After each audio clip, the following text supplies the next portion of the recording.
আপুনি বহক বহক বহক আপুনি বহক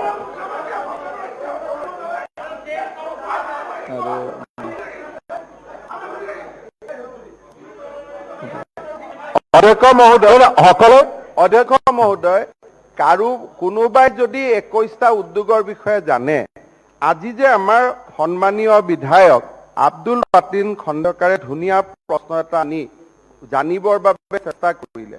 কাৰোবাৰ অন্তৰ যদি কান্দে, তেওঁ এটা ধুনীয়াকৈ প্ৰশ্নই আনিলেহেঁতেন। গতিকে বেলেগে পাতা বিয়াত গৈ পেলাই মাজত মাত দি পেলাই এইটো যিটো চিষ্টেম, এইটোতো ঠিক নহয়। সেইকাৰণে মাননীয় অধ্যক্ষ মহোদয়, গতিকে এই ধৰণৰ কাম নকৰিলে ভাল।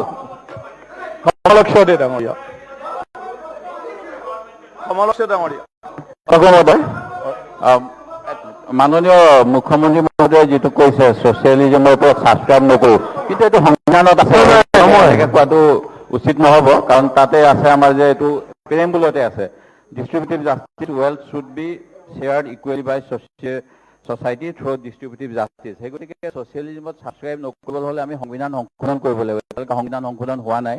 সেই গতিকে মাননীয় মুখ্যমন্ত্ৰীয়ে যিখিনি কথা কৈছে সেইখিনি কথা উচিত নহয়। এইখিনি যাতে অলপ তেখেতে শুদ্ধ কৰে বা আপুনি ডাইৰেকশ্যন দিয়ে। কাৰণ socialism part of the Indian constitution আৰু 76 এমেণ্ডমেণ্টত 1976 42nd এমেণ্ডমেণ্টত গ্ৰহণ কৰা হৈছে। মাননীয় অধ্যক্ষ মহোদয়, প্ৰধানমন্ত্ৰী ইন্দিৰা গান্ধী থাকোঁতে তেখেতে ছচিয়েলিজিমটো লগাইছিলে, কিন্তু ছচিয়েলিজিম ইয়াৰ মাজত বহুত ডিফাৰেঞ্চ আছে। আমাৰ মূল কথাটো হ'ল যে যিটো কাৰ্ল মাৰ্ক্সৰ বা লেনিনৰ বা ষ্টেলিনৰ যিটো আইডিঅলজি, সেইটোক আমি ছাবস্ক্ৰাইব নকৰোঁ। সেইটোৱে মেইন কথা। গতিকে সংবিধানত যিটো শব্দ আছে তাৰ ইণ্টাৰপ্ৰিটেশ্যন আছে।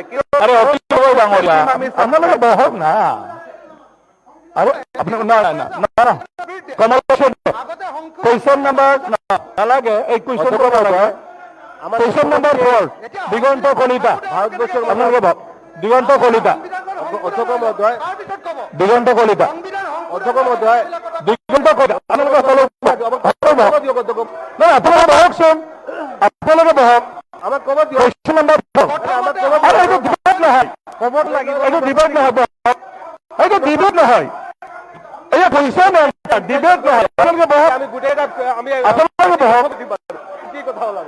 আপোনালোকে কিয় বেয়া কৰে? অখিল গগৈ ডাঙৰীয়া, কুৱেশ্যন নম্বৰ 4, কুৱেশ্যন নম্বৰ 4, এতিয়া কুৱেশ্যন নম্বৰ 3 মানে কিবা ছাপ্লিমেণ্টাৰী। মাননীয় দিগন্ত কলিতা, অধ্যক্ষ মহোদয়, দিগন্ত কলিতা, মুখ্যমন্ত্ৰী ডাঙৰীয়া, মই কিছু কথা মই অৱগত কৰিব বিচাৰিছো। বিশেষকে শিশু আৰু মোৰ ছাপ্লিমেণ্টাৰী এইটো ডিবেট নহয়, বহকচোন আপোনালোকে। মোৰ ছাপ্লিমেণ্টাৰী ছাৰ,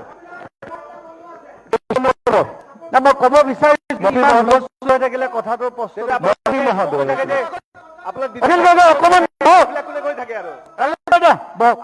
বিদেশ লৈ এক্সপৰ্ট কৰি থাকে প্ৰশ্ন এক্সপৰ্টখিনি বন্ধ কৰক। অখিল গগৈ আগতে এক্সপৰ্টখিনি বন্ধ কৰক, তাৰপিছত কথা পাতিব।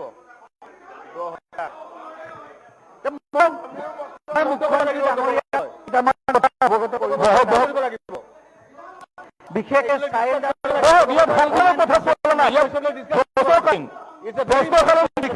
আলোচনা হৈছে, উত্তৰ প্ৰশ্ন হৈ আছে। কিয় হাল্লা কৰি ভাল পায়? সদনৰ মূল্যৱান টাইম কিয় নষ্ট হয়? যাৰ কুৱেশ্যন নাই, যাৰ আগ্ৰহী নহয়, আপোনালোকে বাহিৰত ডিছকাছ কৰিব লাগে। আগ্ৰহী নহয় চলিবলৈ দিয়ক। এটা কথা কৈছে, কথাখিনি সমাধান আহিব লাগে। মই আগতে কৈছো লেনিন ষ্টেলিন মই নামানো, বাট চিধা কথা। সংবিধানৰ ভিত্তিত যিখিনি হ'ব লাগে ছাৰ, সেইখিনি আছে। কুৱেশ্যন নম্বৰ 4, সংবিধান মানো, সংবিধান মানো।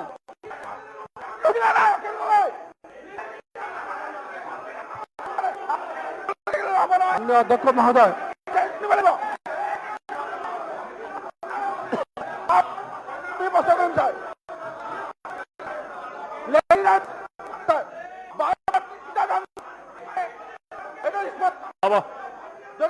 হৈছে সকলোৱে হৈ গ'ল এতিয়া কুৱেশ্যন নম্বৰ 4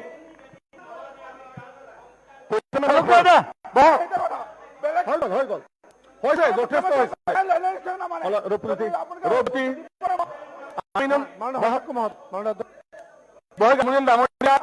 নালাগে নালাগে আৰু শূন্যকালীন অন্য বহুত বিষয় আছে অসমৰ মুখ্যমন্ত্ৰী ডাঙৰীয়াক মই দুটামান কথা অৱগত কৰিম এই কথাটো দৰকাৰী কথা আপোনালোকে শুনক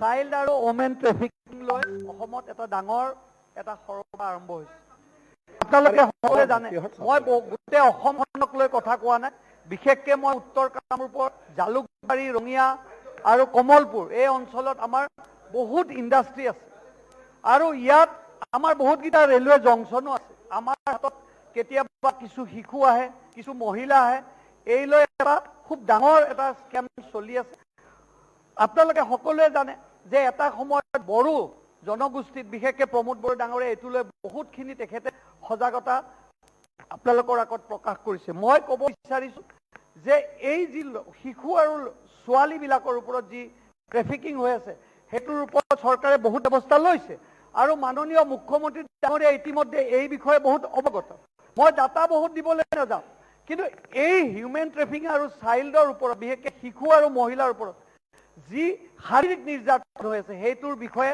চৰকাৰে এটা বিশেষ ব্যৱস্থা ল'ব লাগে দৰকাৰ হ'লে আমি বিধায়কবিলাকো ইয়াত ইনভলভ হ'ব লাগে আজি কিয় কৈছোঁ বড়ো ভূমিৰ পৰা আমি ওচৰত আমাৰ গুৰেশ্বৰ আছে ওচৰত আমাৰ তামোলপুৰ আছে ভূটান আছে এই বৰ্ডাৰ অঞ্চলবিলাকত এইটোৰ বৃদ্ধি হৈছে আৰু বিশেষকৈ কামৰূপ জিলা 6 নম্বৰত আছে মই মুখ্যমন্ত্ৰী মহোদয়ক এইখিনিও কৈছোঁ যে এই চাইল্ড আৰু হিউমেন ট্ৰেফিকিঙৰ ওপৰত ক্ৰছ লিংকেজ কিছুমানো অকণমান চাব লাগে আমাৰ NGO কিছুমান আছে চেণ্ট্ৰেল গভৰ্ণমেণ্ট আৰু ষ্টেট গভৰ্ণমেণ্টৰ কিছুমান এজেঞ্চি আছে তেওঁলোকে প্ৰপাৰলি কাম হৈছে নাই আৰু দৰকাৰ হ'লে পঞ্চায়তৰ প্ৰতিনিধিবিলাককো ইয়াত ইনভলভ কৰিব লাগে অকল মই আমাৰ কমলপুৰ সমষ্টি উত্তৰ কামৰূপ কোৱা নাই আপাৰ আছামলৈ এইটো বৃদ্ধি হৈছে আজি তিনিচুকীয়াই হওক বৰ্ডাৰ এৰিয়াবিলাকত এইটো বৃদ্ধি পাইছে সেইকাৰণে মুখ্যমন্ত্ৰী ডাঙৰীয়াই ইতিমধ্যে ড্ৰাগছৰ বিৰুদ্ধে যথেষ্ট ব্যৱস্থা লৈছে এইখিনি ব্যৱস্থা অকণমান মুখ্যমন্ত্ৰী ডাঙৰীয়াই বিশেষ দৃষ্টিৰে চাব বুলি মই অনুৰোধ মুখ্যমন্ত্ৰী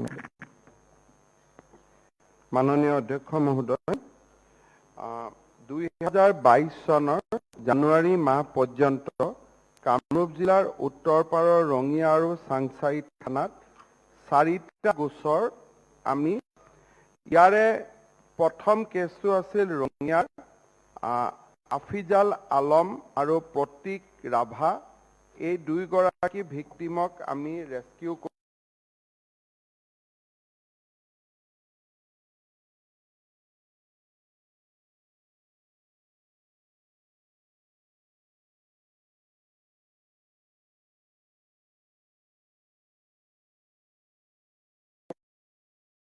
গীতিকা দাস বুলি 35 বছৰীয়া মহিলা এগৰাকী নোহোৱা হৈ আছে আৰু তেখেতৰ ছোৱালীৰ সৈতে এইটো আমি এতিয়ালৈকে ওলাব পৰা নাই চাংচাৰী PS ৰঙিয়া PSত ধৰ্মা বুলি 16 বছৰীয়া ছোৱালী এজনী তেওঁক উদ্ধাৰ কৰা হৈছে ৰাজী মালিক যোনে লৈ গৈছিল তেওঁকো গ্ৰেপ্তাৰ কৰা হৈছে ৰিম্পী দাস তেখেতক আমি ৰিকভাৰী কৰিছোঁ আৰু মামনি বুলি এগৰাকী যোনে লৈ গৈছিল তেওঁক আমি গ্ৰেপ্তাৰ কৰিছোঁ ঠিক সেই ধৰণে আমাৰ এই 4টা কেছৰে বিৱৰণ এইটো কিন্তু যোৱা মে 2021 পৰা আগষ্ট 2022 লৈকে আমি হিউমেন ট্ৰেফিকিং কেছ 177টা অসমত আমি পাইছিলোঁ আৰু এই 177টা কেছ এনেকুৱা যে কোনোবাটো কেছত 2গৰাকী মহিলা নোহোৱা হৈছে কোনোবাটো কেছত 3গৰাকী নোহোৱা হৈছে তাৰে আমি 318 ট্ৰেফিক আমি শিশু নাৰীক তেওঁলোকে উদ্ধাৰ কৰিব পাৰিছোঁ out of 174 case registered 318 has been recovered আৰু এৰেষ্ট আমি ট্ৰেফিকাৰ্ছক কৰিছোঁ 139 ইয়াৰ ভিতৰত আমি ছিকিমৰ পৰা বহুত শিশুক আমি উদ্ধাৰ কৰিব পাৰিছিলোঁ ওদালগুৰি আৰু চিৰাং জিলাৰ আৰু মিজোৰামৰ পৰা আমি উদ্ধাৰ কৰিব পাৰিছিলো ৱেষ্ট কাৰ্বি আংলঙত